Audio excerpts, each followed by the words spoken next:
Check this out.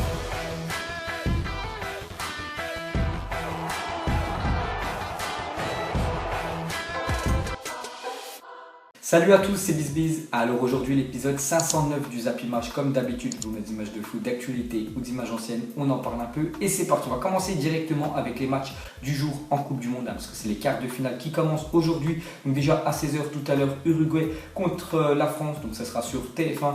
Et ce soir à 20h, un Brésil contre la Belgique. Donc voilà les deux premiers quarts de finale. Donc vraiment magnifique. On verra si c'est les nations européennes ou sud-américaines qui vont prendre l'ascendant sur l'autre. Ensuite, regardez le 11 probable des Bleus pour Uruguay-France. Donc on peut voir que c'est la même équipe qui a débuté contre l'Argentine, à part un changement. C'est Matuidi qui sort de l'équipe vu qu'il est suspendu pour ce match-là. Et normalement, ça devrait être Corentin Tolisso à sa place. Donc sinon, tous les autres, on peut dire que c'est l'équipe type bien sûr de la France. Ensuite, jetez un coup d'œil à la une journal. L'équipe aujourd'hui, c'est marqué la voix céleste. Donc céleste, c'est le surnom bien sûr de l'équipe uruguayenne. Donc maintenant, aux Bleus bien sûr de confirmer, de faire un gros match et d'arracher le billet bien sûr pour les demi-finales de la Coupe du Monde. Ensuite, une déclaration de Deschamps. Il a dit c'est très bien ce qu'a fait Mbappé contre l'Argentine. Cela a mis beaucoup de lumière sur ce qu'il est capable de faire. Les Uruguayens l'ont vu. Ils savent de quoi il est capable. Donc on espère, nous, un supporter français, que Mbappé va faire le même match qu'il a fait contre l'Argentine. Il était quand même énorme, Mbappé, en inscrivant un doublé et surtout en récoltant aussi un penalty en début de match. Mais surtout, il a cassé les lignes et c'est ce qu'on demande bien sûr à Mbappé. Même si pour moi, la défense de l'Uruguay, c'est pas la défense quand même. De l'Argentine, c'est vraiment beaucoup plus compact, beaucoup plus solide. N'oubliez pas que les 5 dernières confrontations entre l'équipe de France et l'équipe d'Uruguay, on n'a jamais réussi à marquer un seul but. Donc c'est pour vous dire que ce serait vraiment un exploit déjà de marquer un but, donc en espérant un grand Kylian Mbappé tout à l'heure. Ensuite, il y a 5 ans, la France s'imposait face à l'Uruguay en finale de la Coupe du Monde U20. Seuls 9 joueurs ont réussi à faire le grand saut chez les A, français et uruguayens étant sélectionnés pour participer à cette Coupe du Monde. Donc on voit côté français, il y a Areola, Pogba, Thauvin et Umtiti qui jouent maintenant bien sûr en équipe de France A. Il y en a 5 côté uruguayen. Donc on voit qu'il y a 5 ans les gars, quasiment jour pour jour, il y avait une finale, on peut dire junior U20 et c'était l'équipe de France qui avait gagné contre l'Uruguay. Ensuite on clôture cette page équipe de France, on verra ce que ça va donner tout à l'heure, on en reparlera demain bien évidemment dans le prochain Zap Image. Et on continue avec des autres sélections qui sont encore qualifiées en Coupe du Monde. Donc déjà un joueur suédois, le capitaine Granqvist, a annoncé qu'il participait bien au quart de finale samedi malgré la possible naissance de son fils. Il a dit si j'ai la possibilité de décoller rapidement pour la maison, je le ferai, mais quoi qu'il arrive, je ne manquerai pas le quart de finale. Donc c'est unique, pour même la naissance de son fils, c'est unique. Mais il préfère quand même bien sûr disputer le quart de finale de la Coupe du Monde. Donc après on comprend un peu. Ensuite une déclaration de Stone, donc c'est le défenseur de Manchester City anglais qui a joué le match contre la Colombie. Il a dit je pense qu'il aurait pu avoir plusieurs cartons rouges pour ce qui s'est passé. La Colombie est probablement l'équipe la plus sale que j'ai jamais rencontrée. Donc je pense que les supporters et la Colombie bien sûr vont apprécier ce qu'a dit le défenseur anglais. Ensuite une déclaration de Luka Modric. Il a dit gagner la Coupe du Monde est quasiment impossible. C'est un conte de fées incroyable. Le groupe est calme et concentré à l'approche du quart de finale face à la Russie. Donc tous les voyants sont verts quand même pour la Croatie qui vient d'éliminer le Danemark difficilement. Mais bon, vous aurez pu rencontrer une équipe bien plus forte quand même que le Danemark. Donc là ils jouent contre la Russie. Donc pour l'instant, pour moi, la Russie, c'est l'équipe la plus faible quand même de toutes les équipes qualifiées pour les quarts de finale. Donc si ça passe pour eux, ce serait vraiment une autoroute jusqu'aux demi-finales. Bon, après, ça sera soit l'Angleterre ou soit la Suède. Et voilà, pour Luka Modric, il dit que c'est quasiment impossible. Mais pourquoi pas la voir en finale, cette équipe de Croatie. Ensuite, une déclaration du père de Cavani. Il a dit la seule équipe dans laquelle Eddie était heureux et a réussi à être lui-même, c'était le Napoli. Donc voilà ce qu'a dit quand même le père de Cavani. Donc c'est dire en gros qu'au PSG, ils ne sont pas bien. Voilà, Edinson Cavani. Donc pourquoi pas un départ quand même de Cavani cet été au PSG. Vous avez bien vu tout ce qui se passe bien sûr dans le football. N'importe quel joueur peut partir dans n'importe quel club. Juste voilà, il faut aligner bien sûr les billets. Donc voilà la déclaration du père de Cavani.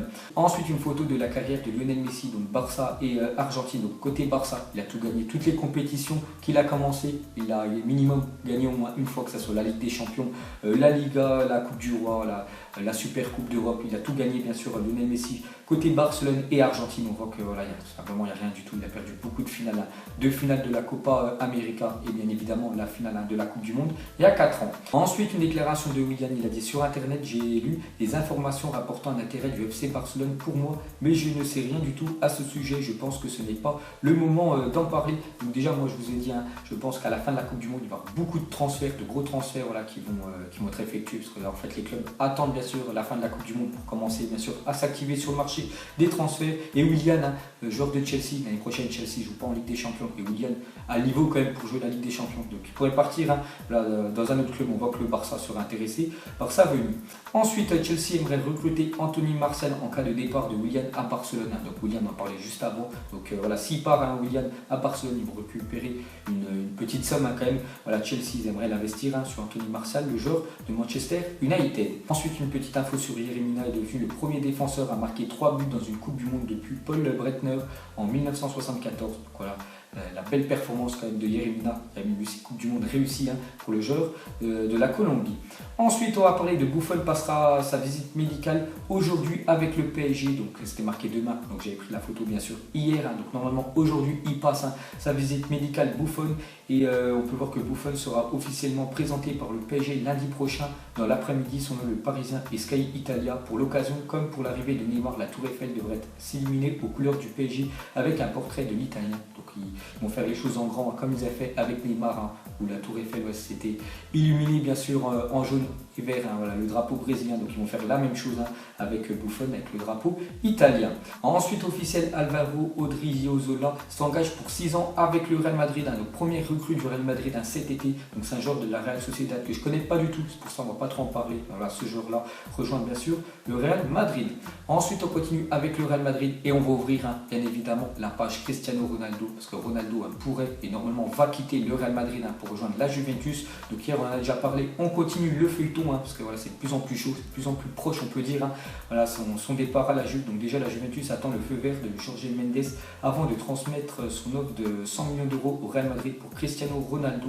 Le club prépare en parallèle un contrat sorti d'un salaire de 30 millions d'euros net par an pour le Portugais. 30 millions d'euros net, c'est énorme, je crois. Au Real Madrid, il touchait 22 millions d'euros. C'est pour ça qu'il voulait augmenter bien sûr son salaire. C'est pour ça qu'il part. Mais le Real Madrid ne voulait pas l'augmenter. Donc 30 millions d'euros net quand même par an pour Ronaldo, qui deviendrait je crois le deuxième ou troisième joueur mieux payé de la planète. Ensuite, on continue avec Cristiano Ronaldo, une déclaration de son agent Jorge Mendes, qui est très influent bien sûr dans le monde du football. Il a dit: si Ronaldo quitte le Real Madrid, il sera éternellement reconnaissant au club.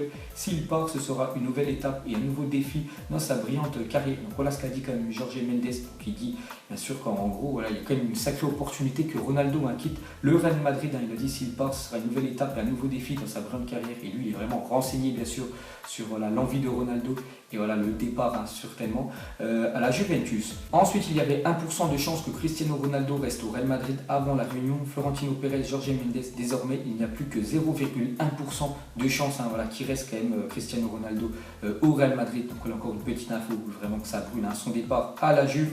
Ensuite, on continue avec les supporters du Real Madrid. Donc il y a eu un petit sondage dans le journal AS. Donc après un sondage publié sur AS, 52% des supporters madrilènes interrogés souhaitent le départ de Cristiano Ronaldo. Donc on peut voir aussi c'est cassé, voilà. On peut dire l'entente entre Ronaldo et les supporters madrilènes, parce que plus d'un supporter sur 2 du Real Madrid souhaite le départ quand même de Cristiano Ronaldo. Et pour continuer avec son probable transfert, donc on peut voir déjà que Chelsea et la Juventus ont trouvé un accord pour le transfert de Higuain pour 60 millions d'euros. Donc ça c'était le pacte que Higuain devait partir à Chelsea pour cette somme de 60 millions d'euros. Comme ça récupère de l'argent avant bien sûr de les investir sur Ronaldo et de rajouter 40 millions d'euros au bout. Et on peut voir déjà qu'en Italie, il y a déjà des supporters de la Juventus. Ils n'attendent même pas que ça soit officiel quand même. Cristiano Ronaldo signe bien sûr dans leur club. Simplement, ils ont déjà floqué, on voit déjà 2 maillots floqués, Ronaldo numéro 7. Donc de toute façon, moi, dès que c'est officiel, les gars, je commande le maillot de la Juventus et je mettrai Ronaldo numéro 7. Je vous le présenterai en vidéo. Ensuite, une déclaration de la mère de Neymar à propos de son fils. Donc elle a dit oui, Neymar se sent bien à Paris, il n'y a aucune raison de partir. Donc voilà les gars, il n'y a aucun souci. Neymar devrait refaire une saison de plus bien sûr au PSG. Et certainement pour moi, je pense qu'il y aurait plus un départ de sa part, ça sera l'été prochain. Ensuite, Alassane Plea va s'engager dans les prochains jours avec le Borussia Mönchengladbach contre 25 millions d'euros. Voilà, donc ça va être le départ bien sûr de l'attaquant français de Nice. De toute façon, qu'un bon de sortie du club, donc ça ne savait toujours pas où il allait partir. Il y a des rumeurs à Arsenal au Borussia Dortmund, mais normalement c'est être dans l'autre Borussia, donc contre 25 millions d'euros pour les Niçois. Ensuite, officiel, Kevin Prince Boateng signe à Sassuolo. Donc voilà, les gars, il quitte Francfort en Allemagne et rejoint la Serie A. Ensuite, Castro, le président du FC Séville, il a dit pour nous c'est très clair, nous ne voulons pas vendre l'anglais. Il n'y a qu'une seule solution pour qu'il parte payer sa clause libératoire. On peut voir que son arrivée au Barça est imminente. Selon la presse catalane, sa clause libératoire s'élève à 35 millions d'euros. Donc hier, je parlais peut-être que Yeremina allait quitter déjà le Barça, seulement après 6 mois après son arrivée. Le problème c'est qu'il ne joue pas quand même Yeremina au FC Barcelone, donc ça m'étonnerait qu'il refasse une année bien sûr sur le banc. Donc s'ils vendent bien sûr Yeremina, ils aimeraient réinvestir cet argent sur Clément Lenglet, défenseur de Séville. Et pour finir ce zappimage, mettez-moi un petit prono sur le choc ce soir entre le Brésil et la Belgique, donc ça sera à 20h. Donc moi j'aimerais bien que la Belgique passe en demi-finale, c'est vraiment pas mal. Et j'espère voilà, que l'équipe de France a gagné contre l'Uruguay en début d'après-midi. Ça ferait un France-Belgique en demi-finale, c'est vraiment pas mal. Donc vous mettrez tout ça en commentaire. Donc voilà les gars, la fin de zappimage 509. Donc si ça vous a plu, un petit like et je vous ferai l'épisode 510 demain en parlant beaucoup bien sûr des 2 quarts de finale qui ont été disputés aujourd'hui. Donc moi je vous laisse et je vous dis à la prochaine comme d'habitude. Ciao à tous. Donc on l'a maquillé avec des mensonges. Et que son âme est moche, plus qu'à la maquiller avec des mensonges. Je sais pas ce qui se passe dans ma tête. Parfois, je voudrais sauver la terre. Parfois, je voudrais la voir brûler. Ça va pas trop, je roule un terre. Trop de haine pour 9 mètres carrés. Tristesse, faut pas.